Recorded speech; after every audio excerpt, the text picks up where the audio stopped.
Hello everyone, তোমার একটা নতুন ভিডিওতে তোমাদের সবাইকে স্বাগত। তোমরা সবাই ইতিমধ্যে জেনেই গেছো যে আমি এনএম 2026-এর পরীক্ষা দিয়েছি। তো আমার পরীক্ষা মোটামুটি হয়েছে, খুব খারাপ হয়নি বা খুব ভালোও হয়নি। তো দেখো, এটা একটা প্রতিযোগিতামূলক পরীক্ষা, এখানে প্রতিযোগিতা তো হবেই, কেউ জিতবে কেউ হারবে, এটাই তো আমাদের মানে সমাজের নিয়ম। কেউ এই প্রতিযোগিতামূলক পরীক্ষায় কেউ উত্তীর্ণ হয়ে চান্স পাবে, কেউ বা পাবে না। তো তোমরা তার ভেবো না যে তোমাদের এই বছরটা নষ্ট হয়ে গেল বা এই জীবনটা নষ্ট হয়ে গেল। তোমাদের কিছুই নষ্ট হয়নি। তোমরা যেগুলো পড়েছো সেগুলো তো ভুলে যাওনি, আর একটু ঝালাই করে পরের বছরের জন্য আরও ভালোভাবে প্রস্তুতি নাও। মন থেকে কেউ ভেঙে পড়ো না। অনেকেই আমাকে কমেন্টে লিখছে যে দিদি বাড়ি থেকে আর পড়তে দেবে না বা কিছু। হ্যাঁ, আমরা জানি যে আমাদের মেয়েদের কম বেশি প্রত্যেকের লড়াই থাকে। যারা ম্যারিড বা বাইরে থাকে বা যাদেরকে বাড়িতে হেল্প করতে হয়, তাদের অনেক সমস্যা। আসলে যারা পড়াশোনার লাইফে বিভিন্ন জনের বিভিন্ন রকম স্ট্রাগেল। এই দেখো, আমি এখন বাড়িতে আছি, আমি সুন্দর মতন পড়াশোনা করছি, খাচ্ছি দাচ্ছি, কিন্তু যখন আমি বাড়ি থেকে চলে যাব আমাকে সব কাজ, গোটা বাড়ি, খাবার দাবার সব কিছু ম্যানেজ করে তারপরে পড়তে হবে। যারা টিউশন পড়াচ্ছে তারা সমস্ত টিউশনি করে কলেজ থেকে এসে সেই সুযোগ বুঝে পড়ছে। তো আমাদের কম বেশি সবার জীবনেই স্ট্রাগেল আছে। তো এই পরীক্ষাটা খারাপ হয়েছে বলে তোমরা ভেবো না যে তোমাদের জীবন নষ্ট হয়ে গেছে বা মানে তোমরা ভীষণভাবে হেরে গেছো। প্রতিযোগিতামূলক পরীক্ষায় প্রতিযোগিতা হবে, এটা কম্পিটিটিভ, এখানে এভাবেই হয়, কেউ জেতে কেউ হারে। তো তোমরা ভালো করে পড়ো যেন পরের বছর তোমরাও পারো। তো এবার আসি ভ্লগে। তোমরা সকাল থেকে দেখতেই পেলে আমি ঘরের রুম টুম গুছিয়ে সুন্দর, তোমাদেরকে যে ফটো ফ্রেমটা আমি প্রথমেই দেখালাম সেটা আমার বিয়েই পাওয়া। তো আজকে আমি বাড়ি থেকে চলে যাচ্ছি আমার বরের কোয়ার্টারে। তো সেই মতোই আমার বোন বাড়ি থেকে রামপুরহাট অবধি আমাকে দিতে এসেছিলো, আর গাড়িতে বসে না অনেক রকম গল্প বলছিল। তো এই তোমরা যখন ভ্লগে দেখতে পাচ্ছ আমার বোন। তো আমরা বেরিয়েছিলাম ঠিক 1:30টার সময়। আর আমি একটুক্ষণ আমার স্কুটিটা একটু চালিয়ে নিলাম। আমি সেই অর্থে স্কুটি চালাই না, আজকে মহরমের জন্য রাস্তা ফাঁকা ছিল, সেই জন্য ভাবলাম যে স্কুটিটা একটু চালিয়ে নেওয়া যাক। নইলে নর্মালি বেশিরভাগ দিনই আমার বোন স্কুটি চালায়। তো আমার বোনের সঙ্গে কোনো একটা ভিডিওতে তোমাদের খুব সুন্দরভাবে পরিচয় করিয়ে দেবো।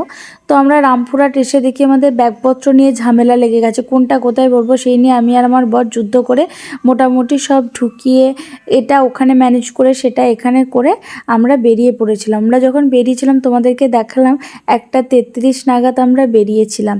আর আমাদের জার্নি প্রায় 210 কিলোমিটারের ওপর হবে। প্রায় আমরা বেরিয়েছি 1:30টার সময়, অত দুপুরে তোমরা দেখতেই পাচ্ছ হাইওয়ে আজকে মোটামুটি একদম ফাঁকা ছিল।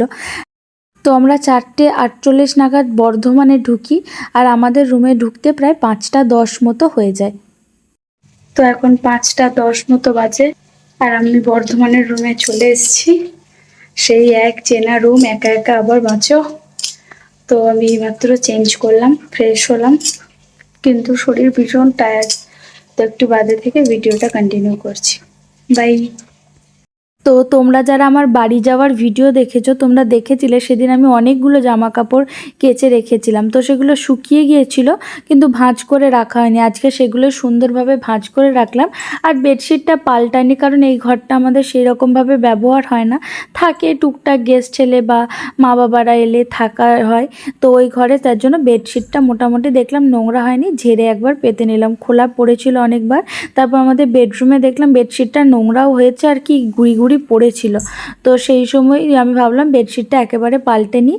আর শুধু বেডশিট পাততে কেমন লাগে, সেই জন্য বেডশিটের সাথে সাথে বেডের যে পিলো কভারগুলো চেঞ্জ করে নিলাম। আর আমার জানো তো একটা খুব বদ অভ্যাস হচ্ছে, পাশ বালিশ ছাড়া আমার ঘুম হয় না।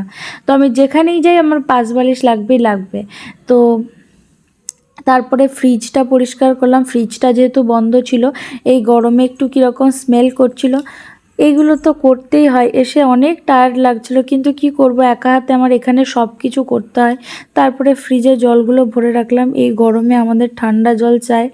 তো মাঝে মাঝে গলাও বসে যায় সেই জন্য, কিন্তু তবু আমরা খেতে ছাড়ি না। তো আসা মাত্র এই সমস্ত কাজগুলো করতে করতেই দেখলাম সন্ধে হয়ে গেছে। তারপর সন্ধে দিয়ে দিলাম। এই ছিল আজকের কাজকর্মের পর্ব। তা করতে করতেই দেখি যে আমার বরমশাই এগরোল নিয়ে হাজির। তো সেটা খেয়ে একটুখানি বিশ্রাম নিচ্ছিলাম। আবার তোমরা চেনা ব্যাকগ্রাউন্ড দেখতে পাচ্ছ। আমি সেই দিন বাড়ি থেকে এসে আর পড়াশোনা কন্টিনিউ করতে পারিনি, সেদিন ঘুমিয়ে গেছিলাম। তাই এই ব্লগটা এইরকমই থাকলো, আমার বাড়ি যাওয়া এবং আসার ভিডিও সম্পূর্ণটাই তোমাদের সাথে শেয়ার করলাম। কাল থেকে আবার যেমন স্টাডি ব্লগ তোমরা পেতে সেই রকমই স্টাডি ব্লগ আসছে। তোমাদের যাদের যাদের আমার ভিডিওটা দেখতে ভালো লাগে তারা এই ভিডিওটা লাইক করবে, কমেন্ট করবে যে তোমরা কোথায় কোচিং নিলে, কেমনভাবে পড়ছো, আর আমার চ্যানেলটা প্লিজ সাবস্ক্রাইব করে দিও। তোমাদের এক একটা সাবস্ক্রাইব আমার কাছে ভীষণ ম্যাটার করে। তাই আর বেশি কিছু বলবো না, আজকের ভিডিও এইটুকু। তোমরা সবাই সুস্থ থাকো, সাবধানে থাকো আর পড়াশোনায় থাকো। বাই।